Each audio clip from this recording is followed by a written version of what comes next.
Bien, vamos a iniciar con mostrarles la herramienta del croquis de amenazas e inventario de recursos. Esta herramienta es fundamental. Básicamente nos va a ayudar a entender cuáles son las acciones que tenemos en nuestra comunidad para poder desarrollar acciones preventivas. Y acordemos que la prevención tiene que ver con anticipación, tiene que ver con procesos de planificación y el otro proceso más importante es la comunicación entre pares. Comunicación entre pares significa es poder comunicar entre los conocedores y los que tienen experiencia en el barrio qué amenazas, qué vulnerabilidades y qué recursos tenemos para entender cuáles son nuestras capacidades totales en la comunidad para enfrentar o confrontar cualquier emergencia o desastre. Continuamos. Eh, Técnicamente el COQUES es una herramienta para identificar las amenazas. Vamos a entender como amenazas las naturales, aquellas causadas por las acciones humanas, que también se denominan técnicamente como antropogénicas. Antro significa parte humana y génicas significa de origen humano. Y también lo que tiene que ver con las tecnológicas, que son amenazas muy especializadas que tienen que ver con materiales peligrosos y aspectos físico-químicos. Y lo otro es el tema de las vulnerabilidades. Una vulnerabilidad es básicamente una exposición de una persona, bien o propiedad, a una determinada amenaza o a varias amenazas. Lo primero que tenemos que hacer es delimitar el área de trabajo de la cual va a dominar el comité. Dominar significa hasta dónde llega el barrio, hasta dónde llega mi comunidad, y eso significa establecer los límites, los linderos muy claros de la cual yo voy a tener dominio territorial para poder atender. Y lo otro es que el croquis es una herramienta que es elaborada por el expertise comunitario.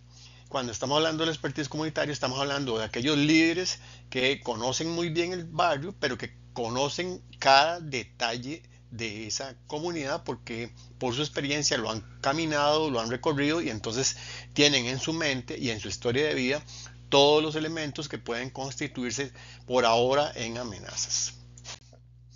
Eh, Generalmente el levantamiento de un croquis se hace a mano alzada y luego se lleva finalmente cuando se tienen todos los elementos recuperados, o sea, ya inventariados, en un plano más formal, trazado con recursos muy básicos como son marcadores, lapiceros, otro tipo de herramientas en la cual yo pueda delimitar claramente los objetos, la infraestructura y yo pueda escribir sobre el material, sea papel, cartulina u otro tipo de elemento, para que otros lo puedan entender.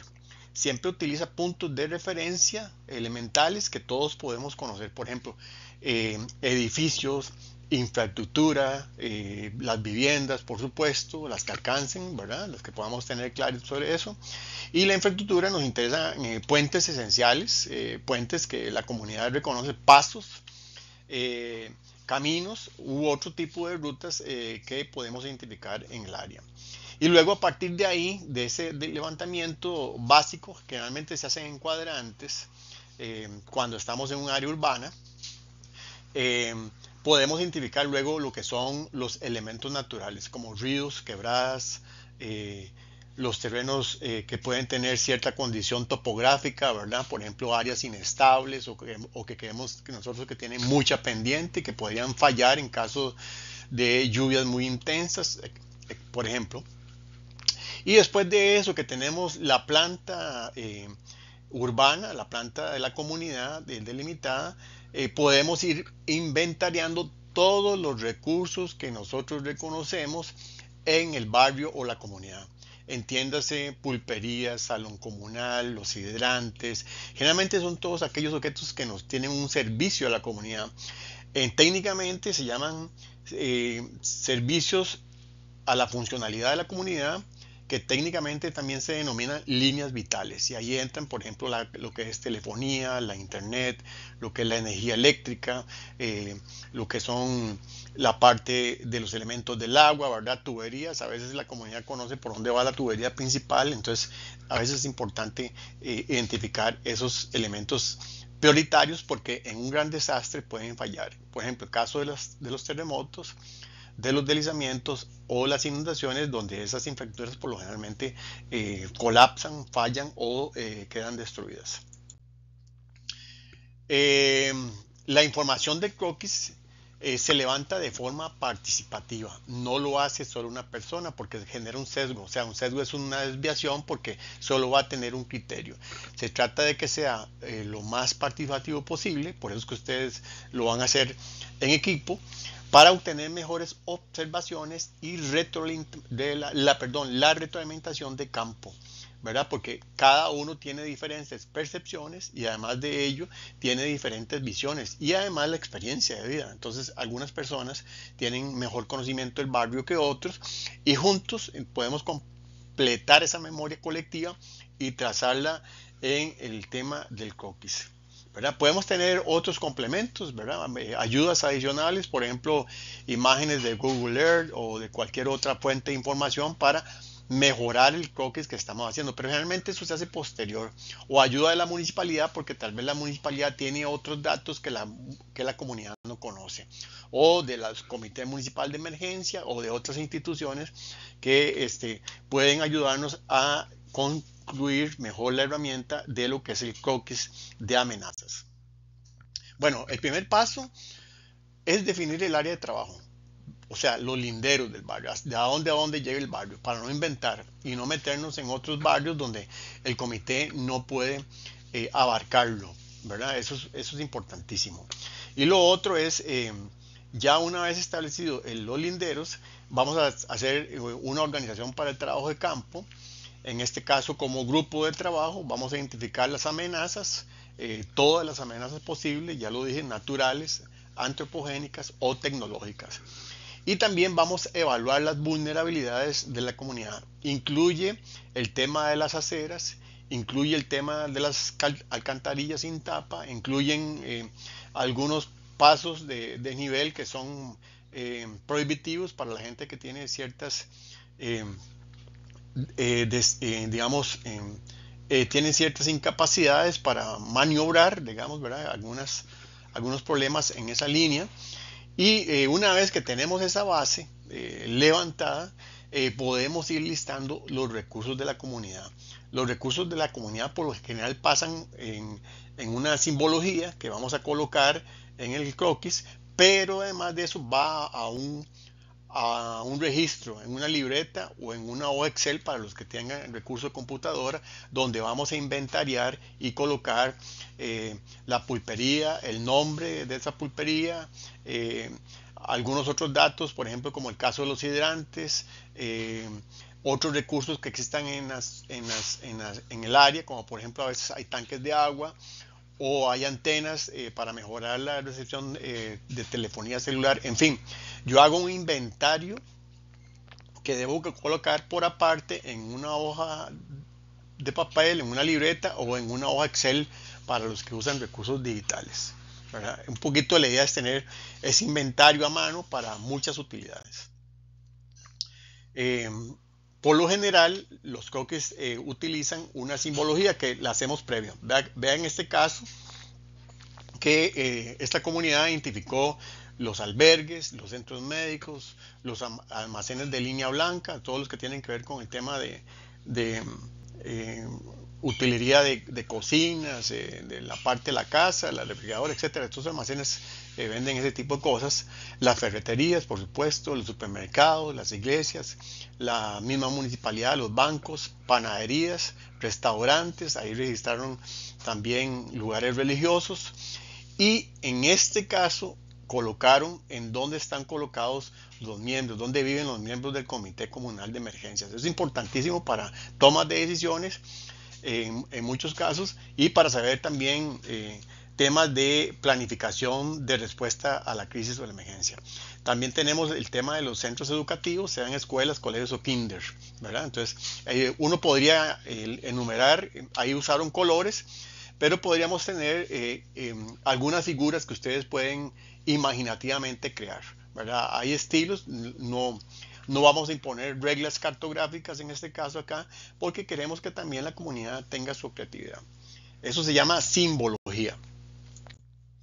Este ya es uno ya muy trabajado, súper interesante. A mí personalmente me asombró porque en este caso la comunidad delimitó su área de influencia, logró plasmar todos los elementos de infraestructura en esa línea.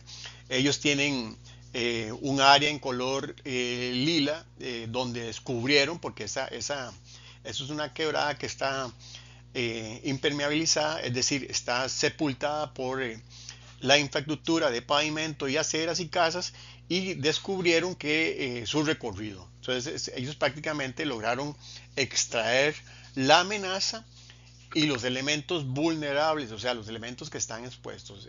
Ahí ellos lo representaron en color morado, un color lila, y prácticamente es una área donde eventualmente puede fallar, y en caso de que falle va a inundar los sectores que se ven ahí en color celeste, que ellos han identificado como edificios. Bastante interesante y arroja mucha información para toma de decisiones. Ya aquí este es el complemento, son dos mapas, uno es el de amenazas y este es el mapa de recursos.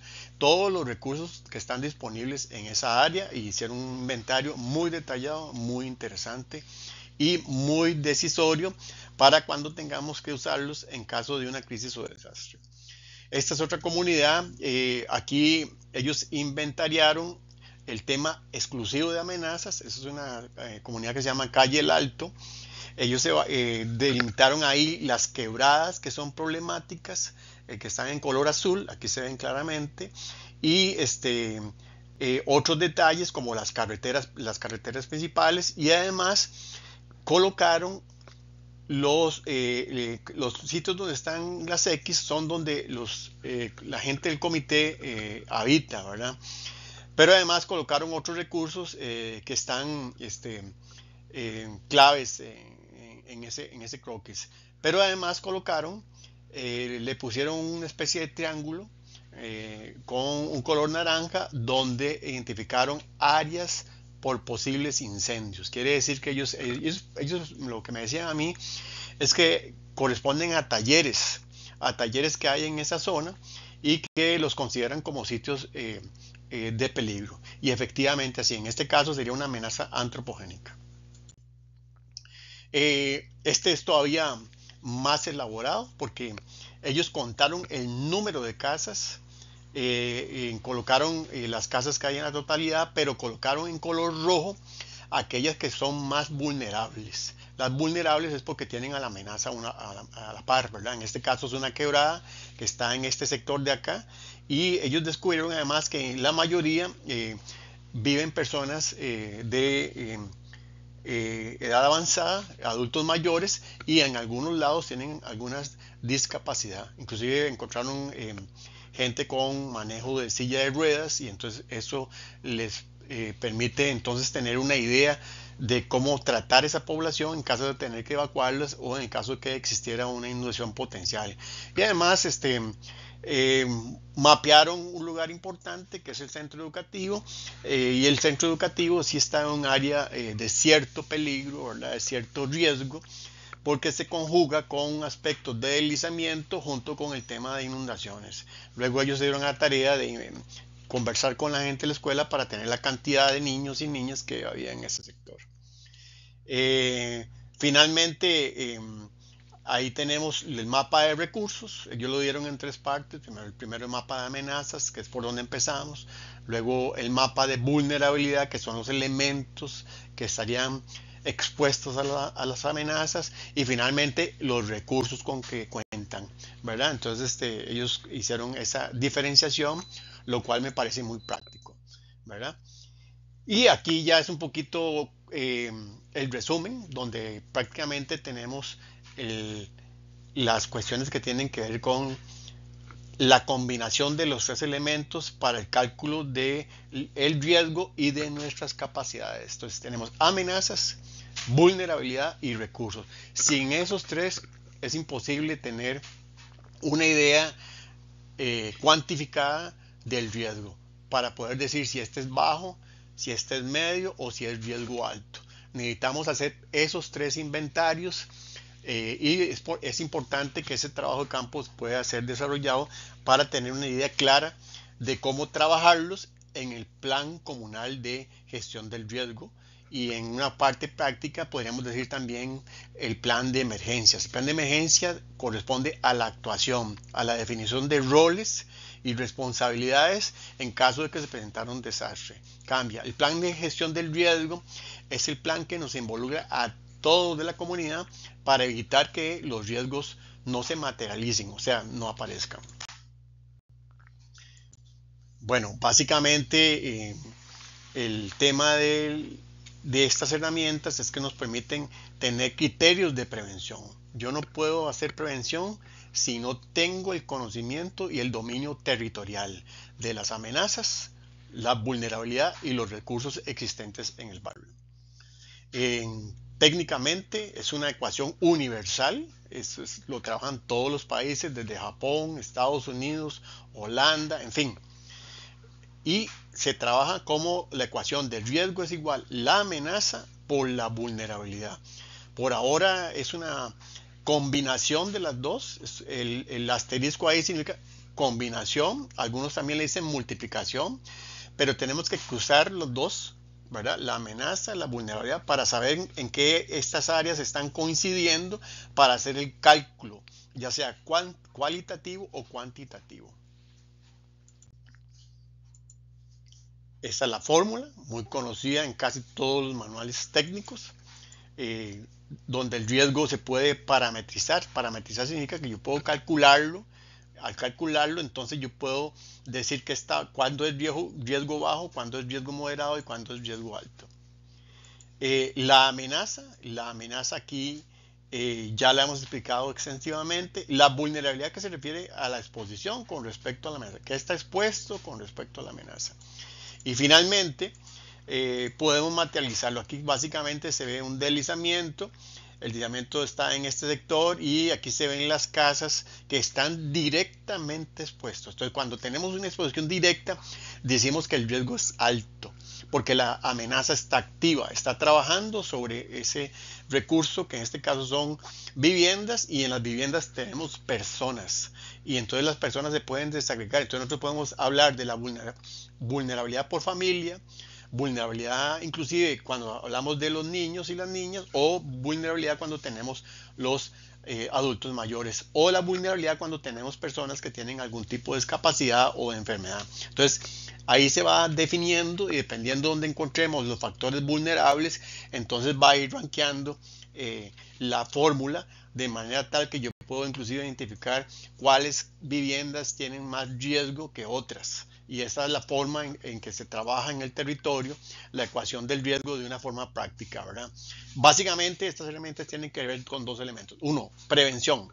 Prevención significa planificar, conocer, gestión del conocimiento, y la otra parte es el tema de los preparativos. Los preparativos tienen que ver con los elementos que yo tengo listos partiendo de la organización para poder actuar en caso de que se presente el desastre. Si yo no estoy organizado, prácticamente no estoy preparado. Si yo no tengo mi maletín de emergencias, tampoco. Si no tengo un sitio para albergar a la gente, tampoco estoy preparado. Entonces, de ahí las dos diferencias de cómo llevar a la práctica la prevención y los preparativos. Son elementos esenciales para poder confrontar cualquier tipo de emergencia o desastre, ¿verdad?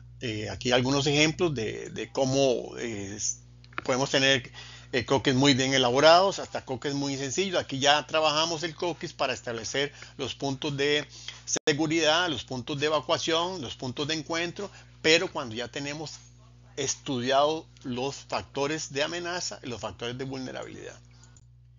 Muchas gracias, y esperamos que estas herramientas nos ayuden a concebir los elementos de prevención y preparación. Gracias.